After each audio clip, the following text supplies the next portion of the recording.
Hey there, Mike from Wilton Auto and Tire Center. Today we're going to talk about spark plugs and when and why you need to change them. Okay, so here is our lowly spark plug, right?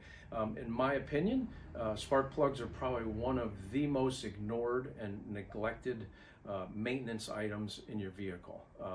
We are spoiled today with how long these things last and under what kind of, people don't realize what kind of pressure and environment that these things are under, okay, to work as well as they do, as long as they do. But they do, and they will ultimately fail.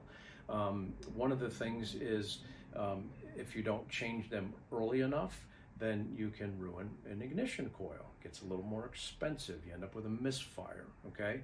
The whole goal here is to replace this so it doesn't ruin this and you don't have that check engine light on in that car that's running rough with a misfire, okay? How does it all work? So here's your ignition coil. There's a couple wires that go in here. The computer now triggers it when it wants a spark to run down here. It's usually 40, 50, 60,000 volts. The spark plug is in there nice and tight, and it goes into the cylinder where, if you can see, can I zoom in here? If that works, right? It jumps the gap, and then it goes to ground. And all at the same time, when the piston's coming up with compression and there's a fuel charge in there, it sparks and it sends the piston down, and that's what makes the engine run and give you power, okay?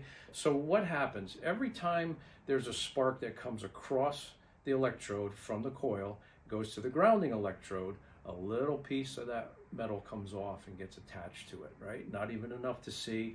In some cars you can, because they've been in there way too long, okay? But what happens is it degrades, and then the resistance goes up. So what happens? The resistance goes up. Now this baby has to work a lot harder. This thing starts to work harder, it gets hot. When it gets hot, it fails, okay? So you want to change the spark plug to eliminate the coil from going bad, and for you ever having a check engine light and having to come in and pay a diagnostic fee instead of just saying, hey, let's change the spark plugs, right? So again, we recommend them anytime after 75,000 miles. You really should do them way before 100,000 miles. Because that's when we see the failures, right? So a lot of the maintenance that we recommend here, it's based on failure patterns from our past and our experience, okay? So we typically don't see a spark plug or a coil going bad at 40, 50, 60, 70, 80. After 70 and 80,000 miles, that's when we start to see them. So that's why we're recommending 75,000 miles, okay?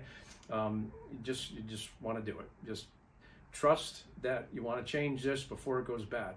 The worst thing in the world, you're all packed up, kids are in the car, you're driving off to go skiing in Vermont somewhere, and halfway through, or as soon as you start the car, it starts going like this and the check engine light goes on. It's going to ruin your day, okay? That's what preventative maintenance is all about, is doing things when it's convenient before they fail, okay? Hope that makes sense to you all right?